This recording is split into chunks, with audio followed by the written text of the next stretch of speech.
మీకు ఇక్కడ మోహన్ బాబు గారి విషయం చూస్తే మొదట్లో ఎన్టీ రామారావు గారు అన్నగారు సినిమాలో ఉన్నప్పుడు కృష్ణ గారితో ఎప్పుడో చికారు. ఇప్పుడు కృష్ణ గారు చాలా పెద్ద మనిషి, చాలా మంచివాడు అనుకుంటా. ఆయనతో కూడా విభేదం వచ్చింది అడిగి ఈయనకి, మోహన్ బాబు గారికి వచ్చినప్పుడు ఆయన కృష్ణ గారు దూరం పెడితే తర్వాత నాకు వేషాలు లేవా అని అడిగితే ఆయన కూడా తేలిగ్గా తీసుకుని మళ్ళీ ముగ్గురు మనగాళ్ళు అలాంటి సినిమా ఏదో తీశారు కదా, అందులో మళ్ళీ ఆయన ప్రొడక్షన్ ఇప్పుడు కంటిన్యూగా ఉండేది పద్మాలయ.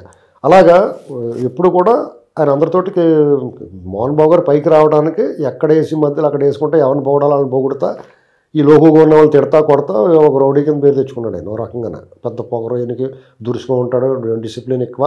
దానికి ఏం చేస్తారంటే ఒళ్ళు పొగర్ని, ఒళ్ళు కొవ్వుని దాన్ని క్రమశిక్షణ కింద మార్చుకున్నట్టుగా చెప్తూ ఉంటారు కొంతమందికి.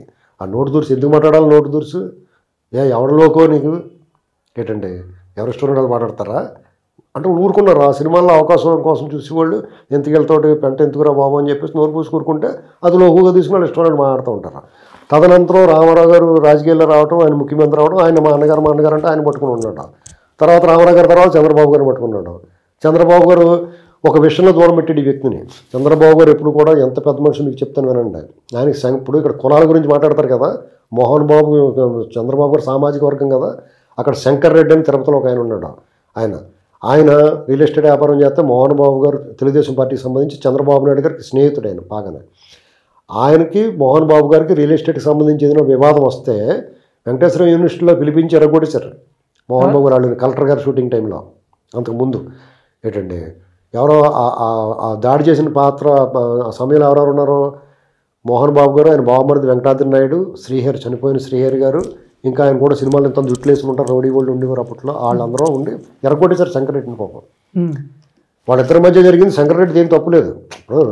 రియల్ ఎస్టేట్ లావాదేవీలో ఉంటే కూర్చొని సెటిల్ చేసుకోవాలి. అది చంద్రబాబు గారు ఇద్దరికి ఉమ్మడి మిత్రుడే కాబట్టి ఆయన దాన్ని పెట్టి ఏదో సాల్వ్ చేయమనొచ్చు. కానీ ఈ పొగరు తను చూపించాడు అక్కడ ఏం చేయాలి చంద్రబాబు గారు? ఇప్పుడు మోహన్ బాబు గారు తప్పు ఉంది, దాడి చేయడం తప్పే. ఒకవేళ శంకర్రెడ్డి గారు ఏదైనా మిస్చీఫ్ చేసి ఉంటే, ఏదైనా మాల్ ప్రాక్టీస్ చేసి ఉంటే కూడా ఇక్కడ ఏం చెప్పాలి చంద్రబాబు గారు? ఆ పంచాయతీ చంద్రబాబు గారి దగ్గర పెట్టారు. అప్పుడు ఆయన ఏం నిర్ణయం తీసుకోవాలి చెప్పండి?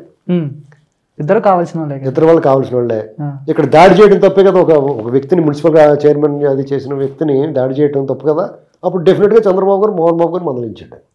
ఇంకప్పుడు ఆ గ్యాప్ పెరిగింది. అప్పటి నుంచి హరికృష్ణ గారికి లేకపోతే అందరికీ వ్యతిరేకంగా మాట్లాడతా, సినిమాల్లో విమర్శలు చేస్తా, బీజేపీలో చేరి రకరకాల విన్యాసాలు చేశారు.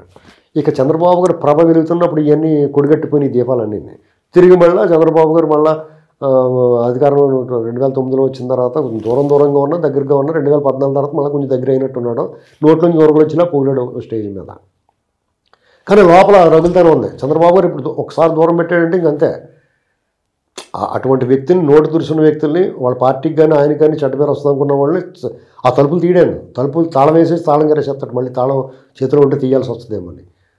అది బాధ. చంద్రబాబు గారి మీద విషయం కక్కి వాళ్ళు అందరి బాధ ఏంటంటే ఇదే. ఎందుకంటే వాళ్ళ ప్రవర్తన వల్ల వాళ్ళు దూరంగా నెట్టివేయబడతారు. దాన్ని చంద్రబాబు గారి మీద వాడుకుని వదిలేస్తాడు. మోహన్ బాబుని ఏ వాడుకుని వదిలేస్తాడు? మోహన్ బాబుకి ఏ ఇమేజ్ ఉందని వాడుకుని వదిలేస్తాడు చంద్రబాబు? చెప్పండి. ఆయన 10 ఓట్లు పడతాయా మోహన్ బాబు గారికి? ఆయన 10 ఓట్లు పడితే ఎందుకు ఆయన తిరిగితే పడలేదు? ఆయన ఎందుకు తిరగలేదు? ఆయన ఎందుకు రాజకీయాల్లో ప్రత్యక్ష ఎన్నికలు ఎందుకు పాల్గొలేదు? ఇలా ఎవరికాడ నేను చాలా గొప్ప అనుకుంటారు చంద్రబాబు గారి దగ్గర. ఆయన ఆయన నీడలో ఎదుగుదామని ట్రై చేస్తారు. వాళ్ళు ఉపయోగించుకుంటారు. వాళ్ళందరూ ఉపయోగించుకుని వాడుకుని వదిలేస్తారు చంద్రబాబు గారిని. ఇది తర్వాత రాజశేఖర రెడ్డి గారు, తర్వాత విష్ణు మనోజు వాళ్ళు పెళ్ళిళ్ళు అయిన తర్వాత రాజశేఖర రెడ్డి గారు మా బంధువు అది ఇది అని చెప్పేసి చాలా చెప్పుకోకలేదైనా. ఎందుకు చెప్పుకోవాలి? రాజశేఖర రెడ్డి గారు వాళ్ళ వంశవృక్షం అలాగ మంది అనేక మూలాలకు వెళ్ళి ఉంటుంది. అది మరీ తవ్వుకుంటే చాలా ఇదిగా ఉంటుంది. ఏంటండి దాంట్లో నా బంధువు అని 10 ఎన్నిసార్లు ఎందుకు చెప్పుకోవాలి? అంటే నువ్వు వాళ్ళ నుంచి ఏదో లబ్ధి. నాకు జగన్మోహన్ రెడ్డి నా బంధువు, ఇప్పుడు మళ్ళీ చంద్రబాబు కూడా నా బంధువు అంటున్నాడు. మరి ఇన్నాళ్ళు ఏమైంది ఆ బంధువు? చంద్రబాబు నాయుడు గారు ఇప్పుడు క్యారెక్టర్లో ఎవరన్నా సరే చంద్రబాబు నాయుడు గారు ఫీజు రియంబర్స్మెంట్ నుంచి సక్రమంగా ఇచ్చినా కొద్దిగా పెండింగ్ పడితే దాని రోడ్డు మీద వచ్చాడు. జగన్మోహన్ రెడ్డి గారు వాళ్ళు వచ్చిన ఇవ్వడం మానేశాడు. ఇప్పుడు ఎందుకు వదిలేసాడు? ఏంటండి ఇలాగా వాళ్ళకి అసలు వాల్యూ లేని మనుషులు. నోరెట్టుకుని మనుషులను పెట్టుకుని ఎవడన్నా మాట్లాడితే కొడతా బతికేస్తున్నారు అర్థాడు. వాళ్ళ సినిమాలు ఇట్టాయి 2 దశాబ్దాలు దాటింది. వాళ్ళ ఇంట్లో సినిమాలు ఇట్టాయి. ఏంటండి వాళ్ళకి ఏ రకంగా ఉందో బెదిరించి బతుకుతున్నారు అంతే వాళ్ళు. రామానందం గారు లాంటి వాళ్ళు కూడా ఏం చేస్తారు సినిమా ఫీల్డ్ వీళ్ళతో గొడవ ఎంతురా బాబు అని. మొన్న కూడా ఎలక్షన్ ఎలా గెలిచారు చూసాం కదా. వాళ్ళ సత్తా వాళ్ళు గెలవలేదు. నాగబాబు గారు నోటు తోలు వాళ్ళు గెలిచారు వాళ్ళు అంతే. నాగబాబు గారు, ప్రకాష్ రాజు, నాగబాబు లాంటి వాళ్ళు నోటొట్టం మనుషులు వాళ్ళు. ఏం మాట్లాడుతున్నారో వాళ్ళు తెలియదు. మనం ఓడిపోవడం కారణం ప్రకాష్ రాజు ఎంతో, నాగబాబు కూడా అంతే. ప్రకాష్ రాజు ఏమన్నాడు, తెలంగాణ ఎన్నికలప్పుడు చంద్రబాబు ఇక్కడ ఏంటి పని అన్నాడు. ఎన్ని వేల గుండెలు ఉండాలా ప్రకాష్ రాజుకి, చంద్రబాబుకి ఏమని అంటాడా. అసలు సైబరాబాద్ నిర్మాత అతను, తెలుగు వాళ్ళు ప్రైడ్. అటువంటి నీకేంటి పని అంటాడు ఇక్కడ. అది దెబ్బ కదా అది. ఇప్పుడు సినిమాల్లోనూ, సినిమా కార్మికుల్లోనూ, సినిమా నటుల్లోనూ కూడా తెలుగుదేశం అమ్మాయిలు ఉంటారా? ఉంటారు.